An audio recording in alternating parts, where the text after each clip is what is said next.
नमस्कार दोस्तों। आज की इस महत्वपूर्ण चर्चा को शुरू करते हैं और आज की इस महत्वपूर्ण चर्चा के अंदर हम एक महत्वपूर्ण राजनीतिक अवधारणा के बारे में बात करने वाले हैं। और आज की इस चर्चा का जो हमारा विषय रहने वाला है, एक पॉलिटिकल कॉन्सेप्ट सोशलिज्म के ऊपर हम बात करने वाले हैं, समाजवाद के ऊपर एक बात करने वाले हैं। जो समाजवाद है, समाजवाद अपने आप में हिंदी का एक शब्द और ये अंग्रेजी भाषा के सोशलिज्म से लिया गया है। और जो सोशलिज्म जो शब्द है, इस शब्द को क्या है, इसकी जो उत्पत्ति हुई दरअसल सोशियस शब्द से हुई है। ठीक है, सोशियस शब्द से हुई है जिसका अर्थ होता है समाज। ठीक है, ये जिसका अर्थ होता है समाज। समाजवाद की यदि अर्थ को ले हम, तो जो समाजवाद का जो अर्थ है, इसके अलग अलग संदर्भों के तहत अलग अलग अर्थ लिए जा सकते हैं। एक समाजवाद एक आर्थिक रूप से हो सकता है, सामाजिक और राजनीतिक एक सिद्धांत है जिसके अनुसार खास करके उत्पादन, वितरण और विनिमय के जो प्रमुख साधनों पर क्या है, सार्वजनिक स्वामित्व नियंत्रण स्थापित होना चाहिए। ये सिद्धांत व्यक्तिवाद और पूंजीवाद का क्या पूर्णतः खंडन करता है। मतलब समाजवाद एक ऐसी विचारधारा है जिस विचारधारा के तहत उत्पादन के संसाधनों के ऊपर समाज का नियंत्रण स्थापित होने की बात की जा सकती है या राज्य के नियंत्रण स्थापित होने की बात की जा सकती है। समाजवाद अपने आप में एक राजनीतिक दर्शन है, अपने आप में एक सामाजिक और आर्थिक रूप से एक सिद्धांत है, एक महत्वपूर्ण सिद्धांत है। जिस सिद्धांत के तहत क्या है, पूंजीवाद का खंडन किया जाता है और पूंजीवाद के खंडन के साथ साथ क्या है, इसके अंदर क्या है, व्यक्तिवाद की भी आलोचना की जाती है। ऐसा समाजवाद के अंदर, ये जो समाजवाद की है, ऐसा समाजवाद की विचारधारा के तहत लिया जाता है। समाजवाद के अंतर्गत क्या होता है कि जो वितरण का जो प्रत्येक से क्या है, जो वितरण का जो नियम होता है वह क्या होता है, प्रत्येक से अपनी क्षमता के अनुसार और प्रत्येक को अपनी आवश्यकता के अनुसार अपनाया जाता है। मतलब हर एक जो व्यक्ति है, हर एक व्यक्ति अपनी क्षमता के अनुसार करेगा और हर एक व्यक्ति को जो मेहनताना है वो उसकी आवश्यकता के अनुसार दिया जाएगा। ऐसा समाजवादियों के द्वारा माना जाता है। खास करके 19वीं शताब्दी के अंदर जो ये समाजवाद की जो विचारधारा है पूरी दुनिया के अंदर लोकप्रिय हुई। ठीक है, जिसके अंदर जो खास करके जो, हालांकि कार्ल मार्क्स को समाजवाद के साथ जोड़ा जाता है या वैज्ञानिक समाजवाद उन्हें कहा जाता है, परंतु ऐसा नहीं, कार्ल मार्क्स से पहले भी जो बहुत सारे जो लेखन के अंदर, बहुत सारे फिलोसफर्स के अंदर हमें समाजवाद देखने को मिलता है। आज हम इस चर्चा के अंदर एक पॉलिटिकल थ्योरी के हिसाब से क्या सोशलिज्म को समझने की कोशिश करेंगे। जैसे लेस जेक कोलाकोवास्की लेस जे कोलास्कोवास्की की जो महत्वपूर्ण रचना थी, मेन करंट्स ऑफ मार्क्सिज्म, जो 1976 के अंदर लिखी थी, इसमें उन्होंने क्या बताया कि जो संसार के उपहार क्या है, समानता पे आधार वितरण होने चाहिए। महत्वपूर्ण बात क्या कह रहा है हुए, लेस जे कोलाकोवास्की की समाज के जो सारे के सारे क्या जो उपहार है वो किसके आधार पे होने चाहिए, समानता के आधार पे होने चाहिए। ऐसा नहीं होना चाहिए कि कुछ एक व्यक्तियों के पास जो संसाधन है बहुत अधिक और कुछ एक व्यक्तियों के पास जो संसाधन है वह संसाधनों से विहीन है या उनके पास संसाधन है बहुत ही सीमित मात्रा के अंदर है। ऐसा सही नहीं है। यदि समाजवाद की डेफिनेशंस की हम बात करें, क्योंकि समाजवाद की डेफिनेशन से या समाजवाद की परिभाषाओं से ये जो बात हमें और अच्छे से स्पष्ट हो जाएगी। ठीक है, समाजवाद के अंदर जो सीएम जोड़ की जो पहली परिभाषा, सीएम जोड़ क्या कह रहे हैं कि समाजवाद एक ऐसी टोपी या टोप के समान है जिसकी जो शक्ल है अत्यधिक धारण किए जाने के कारण क्या है, बिगड़ चुकी है। क्योंकि आज के समय के अंदर भी क्या है, दुनिया की कोई भी सरकार, चाहे अमेरिका की क्यों हो, दुनिया की अमेरिका भी क्या बोलता है कि हमारी जो सरकार वो वेलफेयर की स्टेट है, वेलफेयर स्टेट है। यदि वेलफेयर की बात है तो वहाँ पे क्या सोशलिज्म के जो कंपोनेंट्स है या जो सोशलिज्म के जो तत्व है वो कहीं ना कहीं देखने को हमें मिलते हैं। सिडनी वे क्या कह रहा है कि लोकतंत्रात्मक विचार का आर्थिक पक्षी समाज है। सिडनी वेव क्या कह रहा है कि लोकतंत्रात्मक विचार का आर्थिक पक्षी समाजवाद है। जैसे भारत के अंदर भी हम देखते हैं कि जो भारत की जो इकोनॉमिक जो मॉडल है हमारा, हालांकि 1947 के बाद जब हमारा देश आज़ाद हुआ तो उस समय क्या पूरी दुनिया के अंदर कोल्ड वॉर चल रहा था और कोल्ड वॉर के दौरान क्या जो पूरी दुनिया बाइपोलर सिस्टम के अंदर बटी हुई थी। एक तरफ सोवियत संघ था जो समाजवाद का हिमायती था और दूसरी तरफ यूएसए था, ठीक है, जो क्या है पूंजीवाद का हिमायती था। और भारत ने भी क्या है कि द्वितीय विश्व युद्ध के बाद क्या है, दुनिया के जो सारे के लगभग सभी मुल्क क्या है आज़ाद हो रहे थे और इन दो मुल्क बाकी मुल्कों ने क्या है इन दो महाशक्तियों के इर्द गिर्द ही चक्कर लगाना था।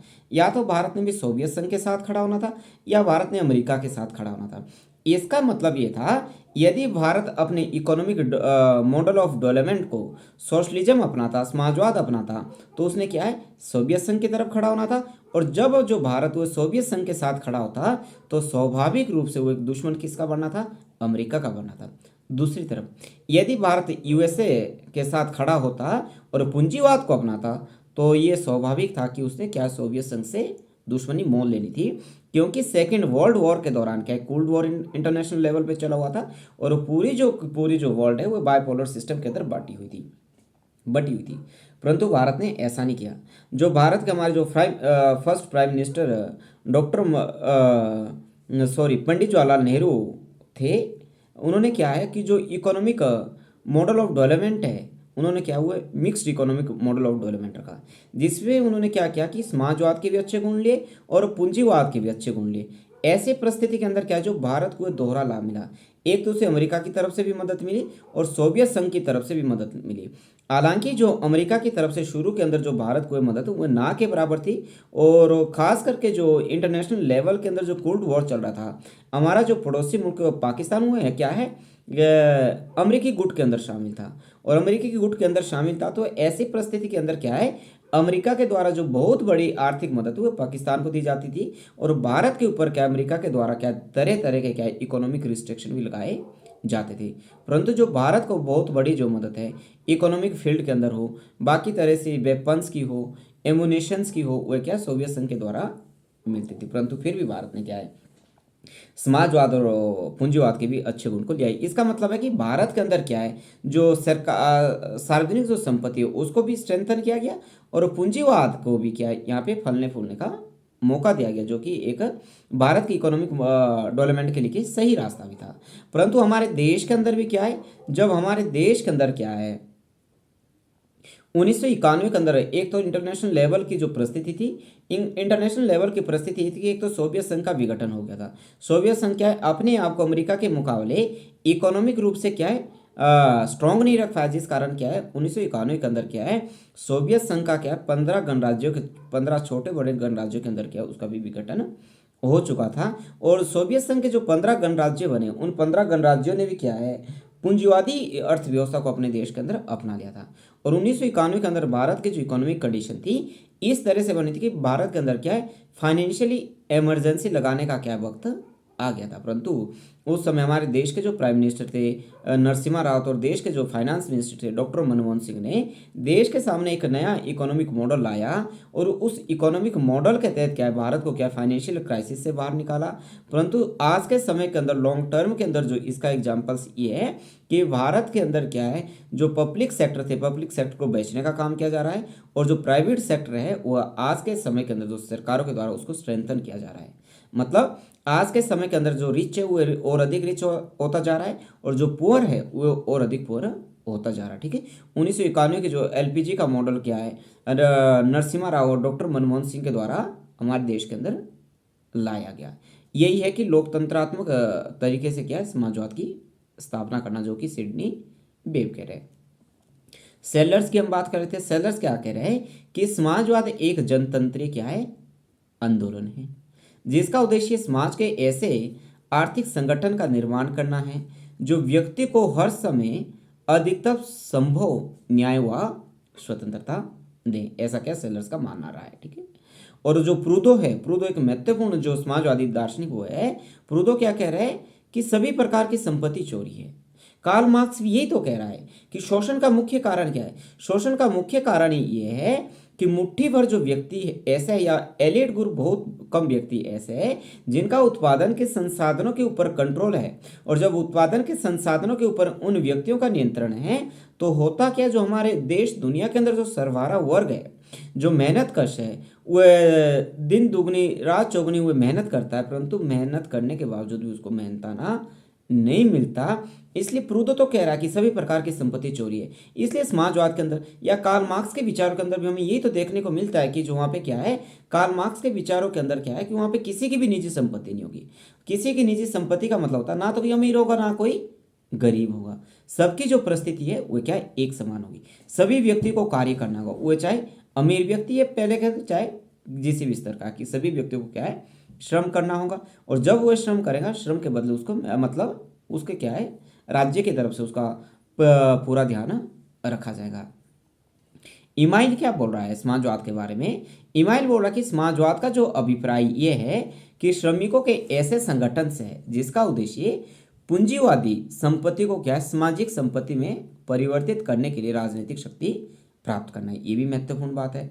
इमाइल क्या कह रहा है कि ऐसी राजनीतिक शक्ति हमें प्राप्त करना है जिस राजनीतिक शक्ति के तहत क्या है, जो पूंजीपतियों की जो संपत्ति है, उस पूंजीपतियों की जो संपत्ति को क्या है, वो राज्य की संपत्ति बनाना या समाज की संपत्ति बनाना, इसके लिए हमें एक आंदोलन खड़ा करना है, ऐसा इमाइल का मानना रहा है। यदि हम समाजवाद के मूल तत्वों की बात करें या उसके बेसिक कंपोनेंट की बात करें, एलिमेंट्स की बात करें, तो महत्वपूर्ण समाजवाद के अंदर लिया जाता है समुदाय, जिसको बोलते हैं कम्युनिटी हम इंग्लिश के अंदर, ठीक है। इसके अनुसार क्या होता है कि समुदाय में व्यक्ति को क्या है, प्राथमिकता मिलती है, परंतु और समुदाय के कारण ही व्यक्ति को क्या है, व्यक्ति का जो व्यवहार है वह स्वार्थी एवं लालची हो गया, ठीक है। पूंजीवाद एवं व्यक्तिवाद को परिवर्तित करने की आवश्यकता है। समुदायों का ये मानना है कि जो पूंजीवाद के अंदर जो व्यक्ति है वो एक तो व्यक्तिवादी हो गया, मतलब अपने बारे में ही सोचता है, जिससे क्या हुआ, समाज के बारे में नहीं सोचता, जबकि हमें इस व्यवहार को क्या है, परिवर्तित करने की जरूरत है और हमें क्या, व्यक्ति को समाजवाद की तरफ आगे ले जाना है। सेकेंड है सहयोग, जिसको इंग्लिश में बोलते हैं कोऑपरेशन, ठीक है। व्यक्तियों के बीच जो सहयोग है वो क्या, स्वाभाविक है, लेकिन प्रतिस्पर्धा के कारण क्या, नैतिकता का विकास नहीं होता है, ठीक है। समाजवादियों का ये मानना है कि जो ह्यूमन नेचर है वह क्या है, कोऑपरेटिव है, वह काफ़ी सहयोगात्मक है, परंतु नैतिकता मतलब जो प्रतिस्पर्धा के दौर के अंदर कंपटीशन के रेस के अंदर क्या है, जो व्यक्ति है, व्यक्ति अपने आप में ही सीमित हो गया, व्यक्ति व्यक्तिवाद के अंदर ही तक ही रह गया, वह दूसरों की समाज की भलाई के बारे में नहीं सोच पाता है। नेक्स्ट है समानता, इक्वलिटी। इक्वलिटी के ऊपर जो समाजवादियों का है बहुत बड़ा इम्फेसाइज रहता है, और सारा का सारा जो दर्शन है, ये समाजवाद का दर्शन या मार्क्सवाद का दर्शन है, या जो समाजवाद के हिमायती है, वो एक बात के ऊपर बहुत जोर देके हुए कहते हैं, जिसको बोलते हैं आप समानता। जो समानता है वो किस तरह की समानता हो, आर्थिक समानता की वो खास करके बात करते हैं, जिसके अंदर क्या है, जो विषमता है वो प्राकृतिक नहीं है कि हम बोलते हैं आज जो अमीर है, अमीर व्यक्ति क्या है, वो क्या कर्मों से अमीर है, ऐसा नहीं है। ये जो व्यवस्था ये समाज के द्वारा बनाई गई, हमारे द्वारा बनाई गई, और हम क्या है, इस व्यवस्था को जो शोषणकारी जो व्यवस्था है, जो इसके अंदर क्या है, मेहनतकश आवाम का क्या शोषण होता है, उस व्यवस्था को हम स्वीकार कर रहे हैं। परंतु जो समाज के द्वारा जो निर्मित की गई व्यवस्था है, ये कोई नैतिक व्यवस्था नहीं है, ठीक है, क्योंकि उत्पादन के संसाधनों के ऊपर क्या, सभी व्यक्तियों का एक समान रूप से क्या है, हक उसका होना चाहिए। नेक्स्ट है सामाजिक वर्ग, क्लास, सोशल क्लास के ऊपर, ठीक है। क्लास स्ट्रगल की बात तो करते हैं कार्ल मार्क्स खास करके, परंतु यदि समाजवाद के जो आरंभिक जो फिलोसफर हुए हैं वह भी सामाजिक वर्ग की जो बात कर रहे हैं कि जो समाज के अंदर क्या है, आर्थिक, जो समाज क्या होता है, आर्थिक वर्ग पर क्या होता है, विभाजित होता है। ये जाति, प्रजाति एवं धर्म के आधार पर समाज को विभाजित नहीं करते। जो समाजवादी है वो जो समाज का जो विभाजन है, उसका जो डिवीजन है, वह क्लास के आधार पे, कास्ट के आधार पे, रिलीजन के आधार पे, लैंग्वेज के आधार पे, सेक्स के आधार पे या रेस के आधार पे नहीं करते, बल्कि जो क्लास का जो डिवीजन है वह क्या है, क्लास के आधार पे करते हैं। समाजवादियों का यह मानना होता है कि समाज के अंदर क्या हमेशा से ही दो क्लास रही है, एक तो कैपिटलिस्ट क्लास है और दूसरी प्रोलेटेरिएट क्लास है। एक तो पूंजीपति वर्ग है और दूसरा सरवारा वर्ग है, और जो पूंजीपति वर्गों के द्वारा क्या है, हमेशा से ही सरवारा वर्ग का क्या है, एक्सप्लॉयटेशन किया जाता है, उनका शोषण किया जाता है। नेक्स्ट है कॉमन ओनरशिप, हिंदी के अंदर बोलते हैं उनको सामाजिक स्वामित्व की बात करें। यदि सामाजिक स्वामित्व की हम बात करें तो समाजवादी क्या है, निजी संपत्ति के क्या बहुत बड़े विरोधी है, वो क्या है, उसके क्रिटिसाइज करते हैं, क्योंकि उत्पादन क्या होता है, सामूहिक होता है, इसलिए लाभ का वितरण भी साझा होना चाहिए, ठीक है। समाजवादी ये बोल रहे हैं कि जितने के जितने उत्पादन के जो संसाधन है उसके ऊपर समाज का नियंत्रण होना चाहिए, राज्य का नियंत्रण होना चाहिए, और उससे जो भी प्रोडक्शन उससे होगा, जो भी उससे उत्पादन होगा, उसका जो फायदा है वह किसी एक व्यक्ति विशेष को या एक संस्था को नहीं होगा, बल्कि पूरे के पूरे समाज को क्या उसका फायदा होगा, ऐसा समाजवादी का मानना रहा है। जो निजी संपत्ति से क्या है, समाज के अंदर क्या है, विषमताएं पैदा होती है, क्योंकि यदि मेरे पास निजी संपत्ति है, यदि उत्पादन के संसाधनों के ऊपर मेरा निजी अधिकार है, इससे समाज के अंदर क्या है, विषमता होगी। एक व्यक्ति या एक क्लास तो बहुत अधिक रिच हो जाएगी, परंतु समाज के जो दूसरे व्यक्ति है वो क्या हाशिए पे धकेले जाएंगे।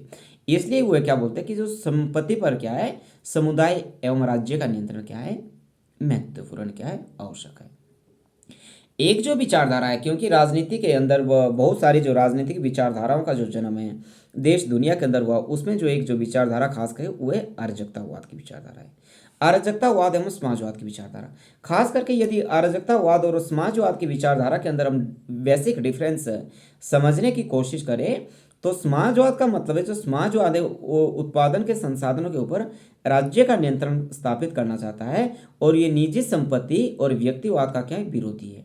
परंतु जो कार्ल मार्क्स का जो समाजवाद है, कार्ल मार्क्स अपने आप को पहला वैज्ञानिक समाजवादी कह रहा है, और इससे जो पहले वाले जिन्होंने समाजवाद के बारे में अपने विचार दिए उनको कार्ल मार्क्स क्या है, काल्पनिक समाजवादी हुए कह रहा है, यूटोपियन सोशलिस्ट हुए कह रहा है। चार्ल्स फ्यूरियर है या बाकी सारे जो स्कॉलर्स हैं जिनका भी हम जिक्र करने वाले हैं, कार्ल मार्क्स के विचारों के अंदर क्या है, जिसको हम रिवोल्यूशनरी सोशलिज्म भी कहते हैं, वो तो ये बात करके इस राज्य को ही खत्म करना हमने, क्योंकि कार्ल मार्क्स से राज्य को खत्म करने की बात करते हैं। और कार्ल मार्क्स का ये मानना है कि जो राज्य जो इंस्टीट्यूशन है वो क्या है, कैपिटलिस्ट क्लास के पास क्या है, एक्सप्लॉयटेशन का एक इंस्ट्रूमेंट है। क्या है मतलब, शोषण करने का एक साधन है, जो कि मजदूरों का तो शोषण करता है, परंतु जो पूंजीपतियों के जो इंटरेस्ट है उन इंटरेस्ट को क्या करता है वो सिक्योर करता है और प्रिजर्व करता है। ऐसा क्या मार्क्सवादी का या मार्क्स का मानना रहा है। और मार्क्स ये बोलता है कि दरअसल के अंदर ऐसा समाज या ऐसा राज्य स्थापित होना चाहिए जहाँ पे कोई राज्य ही ना हो, ना मतलब जहाँ पे पुलिस नहीं हो, क्या है सभी व्यक्ति क्या है कार्य करेंगे, और जितना सभी व्यक्ति क्या है उत्पादन के संसाधनों के ऊपर क्या है व्यक्ति विशेष का क्या है निजी नियंत्रण नहीं होगा, बल्कि उत्पादन के संसाधनों के ऊपर समाज का नियंत्रण होगा, जिसके आधार पे क्या है जब व्यक्तियों की जो सोच है उस स्तर तक पहुंच जाएंगे, ऐसी परिस्थिति के अंदर क्या हमें राज्य की जरूरत नहीं पड़ेगी। और उसी तरह जो अराजकतावाद है, जिसको इंग्लिश के अंदर हम एनार्किज्म उसे कहते हैं, अराजकतावाद ये भी राज्य को खत्म करने की बात करते हैं, क्योंकि राज्य के द्वारा जो बलपूर्वक तरीके से जो व्यक्तियों को डराया धमकाया जाता है, व्यक्तियों का जो एक्सप्लॉयटेशन किया जाता है, उसके क्या है अराजकतावादी भी क्या वो तो खिलाफ, इसके सख्त खिलाफ है। अराजकतावादियों का जो पहले जो हमें विचार मिलते हैं वो जॉर्ज विंस्टले के विचारों के अंदर मिलते हैं, विलियम गॉडविन के विचारों में मिलता है, जोसेफ प्रूदो के विचारों के अंदर हमें अराजकतावाद देखने को मिलता है, या मिकाइल बाकुनिन के विचारों के अंदर हमें क्या है अराजकतावाद देखने को मिलता है, और पीटर क्रोपोटकिन के विचारों के अंदर भी क्या हमें अराजकतावाद देखने को मिलता है। और ये सारे के सारे जो स्कॉलर्स हैं ये इस बात के हिमायती है कि हमने राज्य को समाप्त करना, कि राज्य के द्वारा क्या है एक्सप्लोटेशन किया जाता है, राज्य के द्वारा क्या है एक क्लास के इंटरेस्ट को सिक्योर और प्रिजर्व किया जाता है। इसलिए यदि हमने समाज के अंदर क्या है समानता स्थापित करनी, तो ये महत्वपूर्ण कि हमें राज्य को खात्मा करना होगा। इसलिए क्या हम उनको अराजकतावादी कहते हैं, एनार्किस्ट कहते हैं। परंतु ये जो समाजवाद के जो समानता के जो समर्थन के कारण क्या है, ये सिर्फ समानता के समर्थक के कारण क्या ही हम इनको समाजवादी कहते हैं, बल्कि इन्होंने समाजवाद किस तरह से लाया जाएगा, समाजवाद को अपनाने के क्या टेक्निक्स रहेंगे, या जब समाजवाद आ जाएगा उस समय शासन कैसे किया जाएगा, इस बारे में ये जो सारे के सारे जो स्कॉलर्स हैं जो फिलोसफर है ये क्या है चुप है। इस बात का इन्होंने कहीं भी सॉल्यूशन निकालने का काम नहीं किया है। यदि हम क्या यूटोपियन सोशलिज्म की बात करें, कल्पना लोकीय समाजवादी कहते हैं।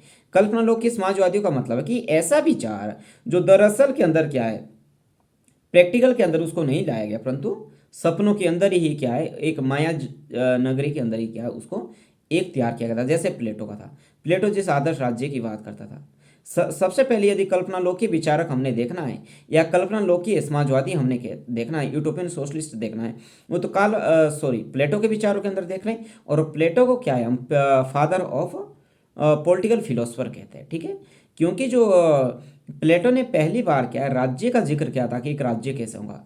प्लेटो ने तो अपना एक आदर्श राज्य बनाया था जिस राज्य की जो पॉपुलेशन है 5040 होंगी, परंतु ऐसा राज्य जो वो भी मानता है कि ऐसा राज्य क्या धरती के ऊपर क्या उसको स्थापित करना है असंभव है। बाद में प्लेटो भी क्या अपना सेकंड बेस्ट आइडियल स्टेट देते हैं जिसके अंदर क्या हुआ है काफ़ी हद तक क्या है रियलिस्ट की तरफ क्या हुआ भी आगे बढ़ने की बात करते हैं। और उसके बाद क्या है, और ग्रे ने भी, जो ग्रे जो एक बहुत बड़े फिलोसफर हुए हैं, उनके विचारों के अंदर या उनके लेखन के अंदर जो समाजवाद जो शब्द है, उन्होंने क्या है, औद्योगिकीकरण जब क्या है यूरोप के अंदर रेनेसां मूवमेंट आया या इंडस्ट्रियलाइजेशन रेवोल्यूशन आई, उसके बाद ग्रे ने क्या है समाजवाद उस शब्द को है उसको पॉपुलराइज करने के लिए या लोकप्रिय बनाने में अपना महत्वपूर्ण योगदान दिया।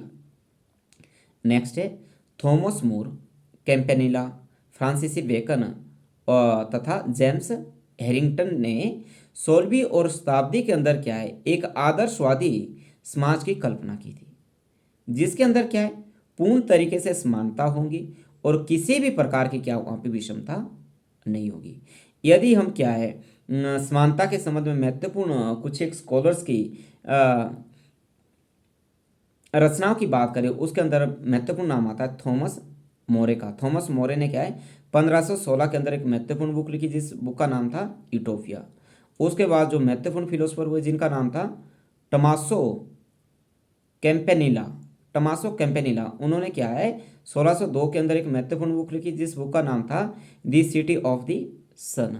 उसके बाद जो अगले महत्वपूर्ण फिलोसफर हुए जिनका नाम है जेम्स हैरिंगटन, उन्होंने क्या है एक महत्वपूर्ण बुक लिखी थी, जिस बुक का नाम था द कॉमनवेल्थ ऑफ ओसेना, जो कि 1656 के अंदर लिखी गई थी।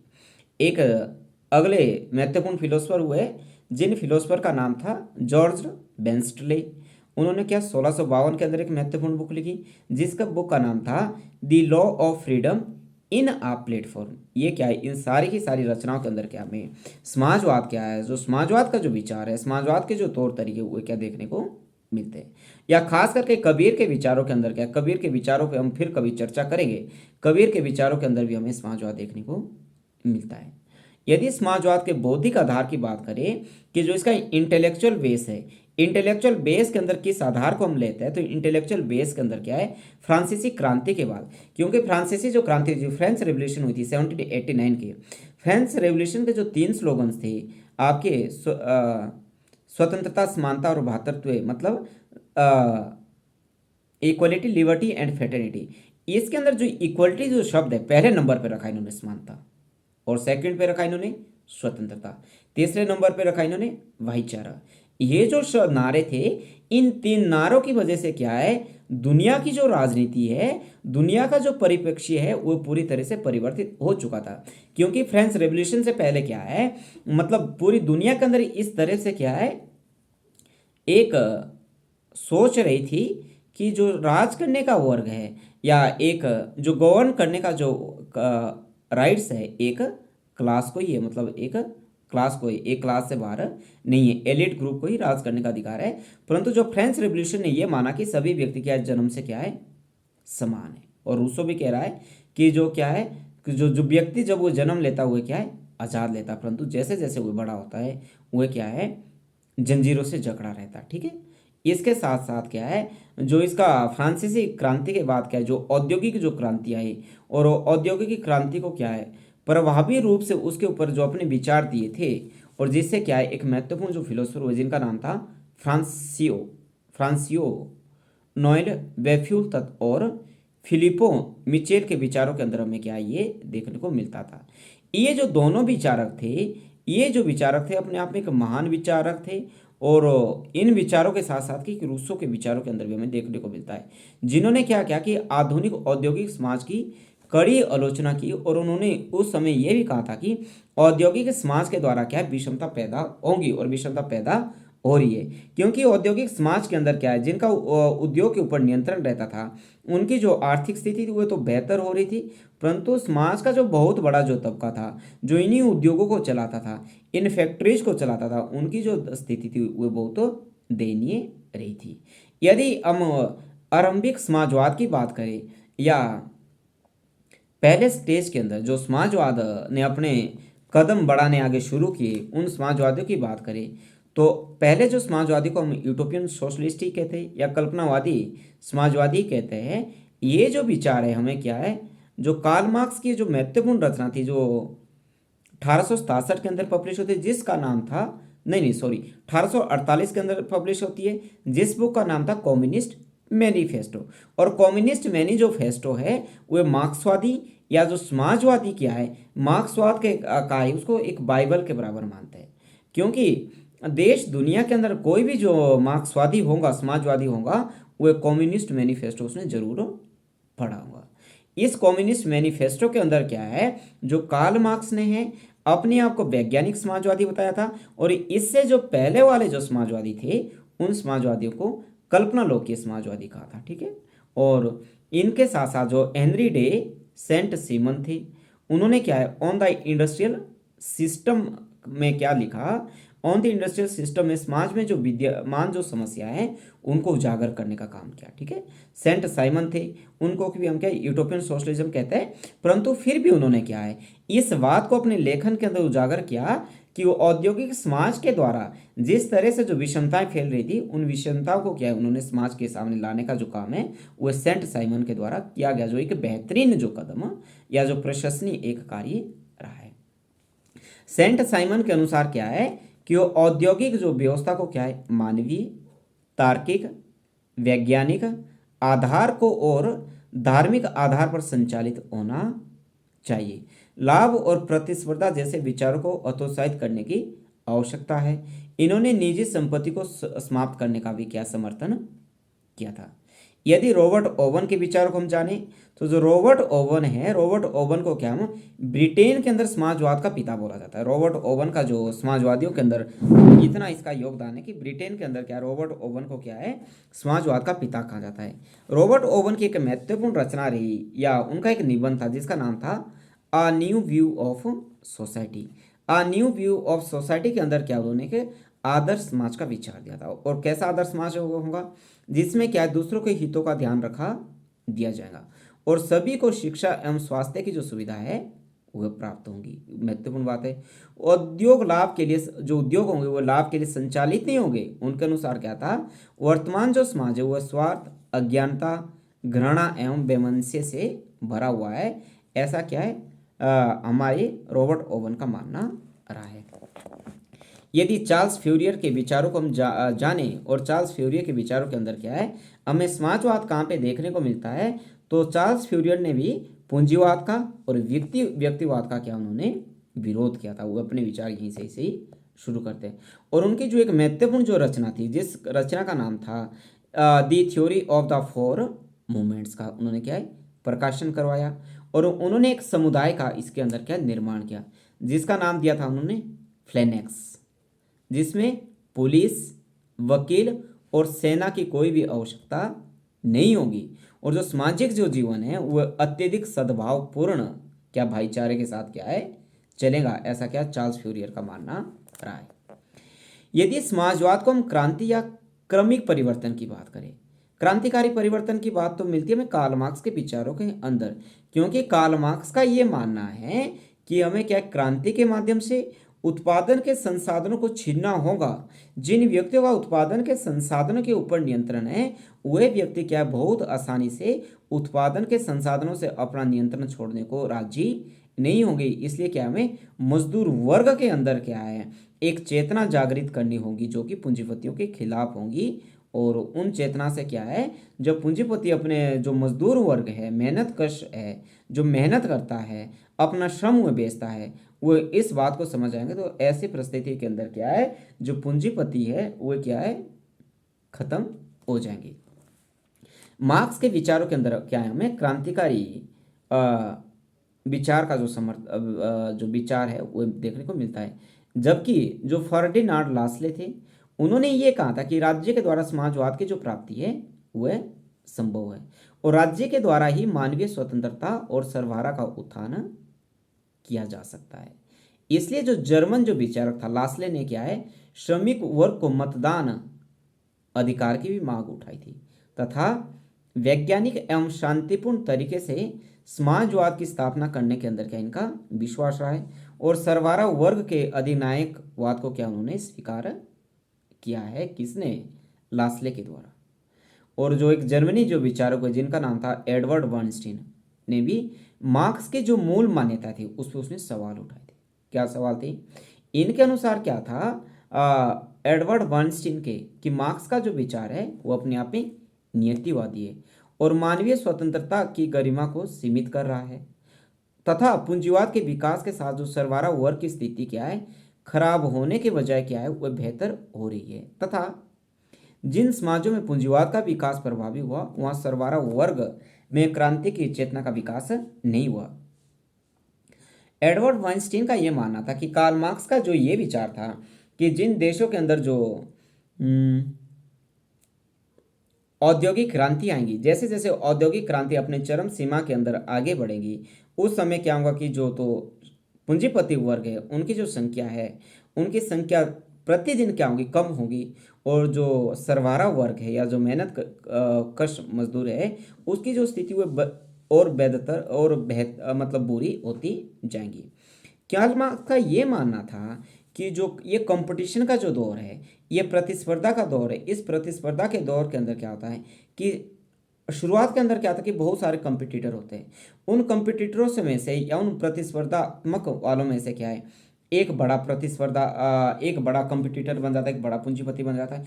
वह जो बड़ा पूंजीपति है वह क्या करता है, जो छोटे छोटे जो पूंजीपति या जो छोटे छोटे उद्योग है, ऐसा व्यक्ति जो बड़े उद्योग वाला है वह क्या है, छोटे उद्योग को क्या है आपस अपने में मिला लेता है।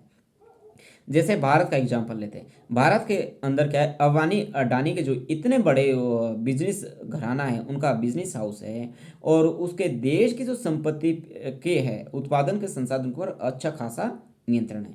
वह क्या कर रहा है कि आज के समय के अंदर जो छोटे मोटे जो उद्योग हैं उन सभी उद्योगों को क्या है अपने के अंदर शामिल कर रहा है। और कार्ल मार्क्स का ये मानना था ऐसी परिस्थिति के अंदर जब जो पूंजीपति वर्ग है वो छोटे छोटे पूंजीपतियों को अपने के अंदर मिला लेगा, वे जो पूंजीपति थे जो पहले क्या है बड़ा पूंजीपति बनने की वे सोच रखते थे, जब उनकी जो सोच है ये ध्वस्त होगी, वह भी सर्वहारा वर्ग के अंदर आ गया। और जब सर्वहारा वर्ग के अंदर आ गया तो धीरे धीरे क्या होगा, जो पूंजीपति वर्ग है उसकी जो संख्या है उसका जो पॉपुलेशन वह बहुत कम हो जाएगा और सर्वहारा वर्ग का जो पॉपुलेशन वह बहुत अधिक बढ़ जाएगा और उसके अंदर क्या है एक क्रांतिकारी सोच पैदा होगी। परंतु हमारे एडवर्ड वाइंस्टीन ये कह रहे हैं कि जो ये कार्ल मार्क्स का जो विचार ये नीतिवाद से प्रभावित है, ये सत्य नहीं हुआ है। और जिन देशों के अंदर इंडस्ट्रियलाइजेशन हुआ है उन देशों के अंदर क्या है, जो मजदूरों की जो स्थिति है वह अच्छी हुई ना कि बुरी हुई है। और वहाँ पे खास करके सबसे बड़ा जर्मनी के अंदर या जापान के अंदर या अमेरिका के अंदर जो इतने बड़े इंडस्ट्रियलाइजेशन जो कंट्रीज है वहाँ पे तो मार्क्सवादी जो विचारधारा है या कार्ल मार्क्स का विचार है वो प्रभावी नहीं रहा। यदि हम समूहवाद की बात करें समाजवाद के अंदर, इंग्लिश के अंदर बोलते हैं उसको कॉलेक्टिविज्म। कॉलेक्टिविज्म का जो विचार है ये भी समुदायवाद के विचार से ही क्या है प्रभावित हुआ है, क्योंकि जो समाजवादी है वह समुदाय की भलाई को क्या बहुत महत्व देते हैं। इसके अंदर जो महत्वपूर्ण फिलोसफर हुए जिनका नाम था विलियम मॉरिस ने क्या है ब्रिटेन में समाजवादी विचारों को क्या है अत्यधिक प्रभावित करने का काम किया गया। इनमें क्या होता कि जो व्यक्ति की जो नैतिकता क्षमता के विकास द्वारा क्या है समाज में समानता लाई जा सकती है। इन्होंने औद्योगिकरण और पूंजीवाद को क्या है मानव की बंधुता और स्वतंत्रता समाप्त करने वाला माना है। विलियम मॉरिस की जो भांति था जॉन रॉस्किन तथा थॉमस कार्लाइल जैसे जो कवि थे या फिलोसफर थे, उन्होंने मानव की नैतिक क्षमताओं पर क्या अत्यधिक बल दिया। उन्होंने जो मानव की नैतिक क्षमता पे अच्छा खासा बल दिया है। इंग्लैंड के अंदर खास करके जो J.S. मिल के विचारों के अंदर भी क्या हमें समाजवाद देखने को मिलता है। और ब्रिटेन के अंदर जो फेबियन समाजवाद था, ठीक है, वह क्या मिल के विचारों से ही J.S. मिल के विचारों से ही प्रभावित था। और ब्रिटिश वासियों ने तो ये माना था कि समाजवाद स्थापित करने के लिए क्या है व्यक्ति की जो स्वतंत्रता है उसका दमन नहीं किया जा सकता। अब यहाँ पे आके अब हम यदि मार्क्सवाद और विकासवादी समाजवाद के बीच डिफरेंस करें या अंतर करें तो उन अंतरों में से कुछ एक जो महत्वपूर्ण जो पॉइंट्स है उनका हम जिक्र कर लेते हैं। उसके अंदर क्या बात होता है कि जो विकासवादी जो समाजवाद है जिसको हम लोकतंत्रात्मक समाजवाद भी कहते हैं, ये क्या है नैतिक समाजवाद है, ये क्या है मोरल सोशलिज्म है। जबकि जो मार्क्स का जो समाजवाद है वह क्या वैज्ञानिक समाजवाद है, वह साइंटिफिक सोशलिज्म है। और सेकंड जो डिफरेंस हम इसके अंदर कर सकते हैं कि जो लोकतंत्रात्मक जो समाजवाद है वह क्या है संशोधनवादी, उसके अंदर क्या है संशोधनवादी है अमेंडमेंट इसके अंदर किया जा सकता है, जबकि जो मार्क्सवादी जो समाज है वो रूढ़िवादी, वो कंजर्वेटिव है। ठीक है, नेक्स्ट हम कर सकते हैं इसमें जो लोकतांत्रात्मक या जो लोकतंत्रात्मक समाजवाद है या विकासवादी जो समाजवाद है वह क्या है, क्रमिक सुधार में एक क्रमिक सुधार की बात करता है, धीरे धीरे समाज होगा। जबकि जो मार्क्सवादी जो समाजवाद है वह वर्गीय संघर्ष की बात करता है, वह राज्य को खत्म करने की बात करता है और एक क्रांतिकारी माध्यम से इन सारी चीज़ों को क्या है वह करने की बात करता है। नेक्स्ट क्या है, जो लोकतांत्रिक जो समाजवाद है, लोकतांत्रिक समाज के अंदर क्या हमें मानवीयवाद के, पूंजीवाद के जो मानवीकीकरण के भी समर्थक है। वह ये बोलता है कि जो पूंजीवाद है उसके अंदर भी कहीं ना कहीं क्या सॉफ्ट कॉर्नर जरूर रहता है, जबकि जो क्रांतिकारी या मार्क्सवादी जो समाजवाद है वह पूंजीवाद को क्या उखाड़ फेंकने की वकालत या बात करता है। नेक्स्ट हमें क्या देखने को मिलता है कि जो डेवलपमेंट सोशलिज्म है या जो विकासवादी जो समाजवाद है वह समान वितरण के समर्थक है। वह भी इस बात को मानते हैं कि समाज के अंदर क्या है उत्पादन के संसाधनों के ऊपर सभी व्यक्तियों का एक समान रूप से स्वामित्व होना चाहिए, जबकि जो मार्क्सवाद है, मार्क्सवाद जो समाजवादी है वो उत्पादन के सामूहिक स्वामित्व में क्या विश्वास रखते हैं। अगला जो डिफरेंस हम कर सकते हैं कि जो विकासवादी जो समाजवाद है वह समाज में वर्ग संघर्ष का समाधान चाहता है। जो विकासवादी जो समाजवाद है वह भी इस बात को मानते हैं कि समाज के अंदर दो तरह के वर्ग है, एक पूंजीपतियों का वर्ग है और दूसरा सर्वहारा का वर्ग है, और इनके बीच जो क्लैश है, इनके बीच जो स्ट्रगल है, इनके बीच जो लड़ाई है, इनके बीच जो वॉर है, युद्ध क्या है वह भी अब मतलब होना अनिवार्य है, परंतु वह उसका क्या चाहते हैं, समाधान ढूंढने की कोशिश करते हैं। और समाधान कैसे ढूंढने की कोशिश करते हैं, एक शांतिपूर्ण तरीके से। परंतु इसके साथ साथ क्या है, जो मार्क्सवादी या जो साम्यवादी जो समाजवाद है वह वर्ग विहीन एवं राज्य विहीन समाज के समर्थक रहे हैं, वे किसी भी कॉम्प्रोमाइज करने के लिए तैयार नहीं है।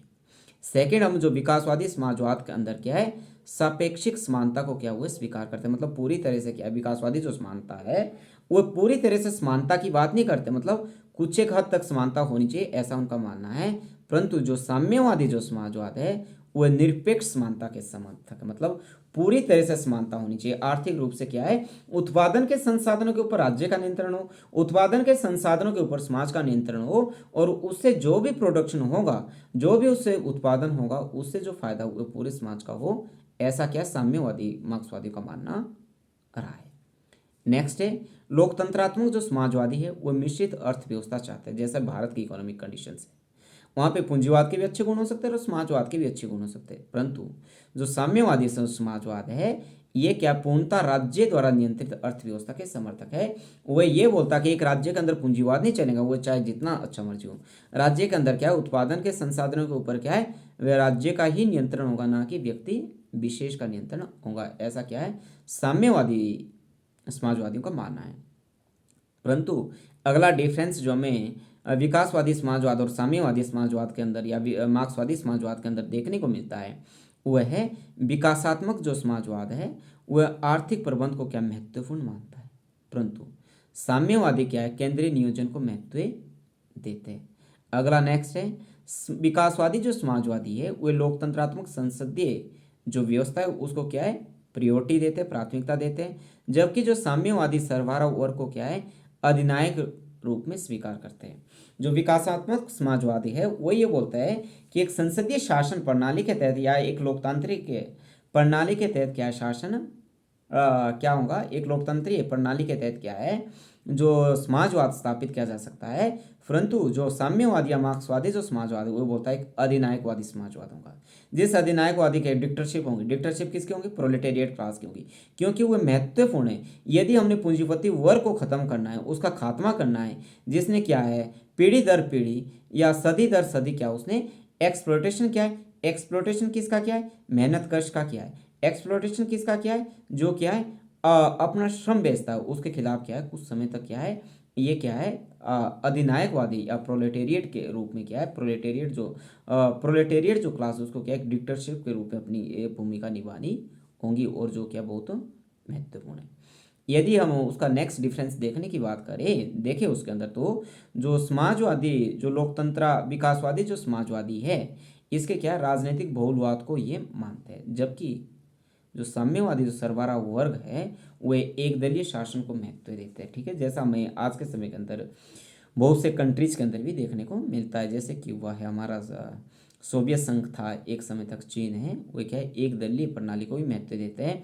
ऐसी एक दलीय प्रणाली जो कि मार्क्स के विचारों की हिमायती है। ठीक है, अगला जो या डिफरेंस हम इसमें ढूंढने की कोशिश करें तो अगला डिफरेंस हम ढूंढ ये पाएंगे कि जो लोकतंत्रात्मक जो समाजवादी है वह लोकतांत्रिक राज्य को क्या है, महत्वपूर्ण मानता है। ठीक है, और जबकि जो साम्यवादी जो मार्क्सवादी है वह जनवादी राज्य की संकल्पना को क्या स्वीकार करता है, जिसके अंदर क्या है, जनता का संघर्ष होगा, जनता की भागीदारी होगी, ऐसे को क्या हुए स्वीकार या मानते हैं।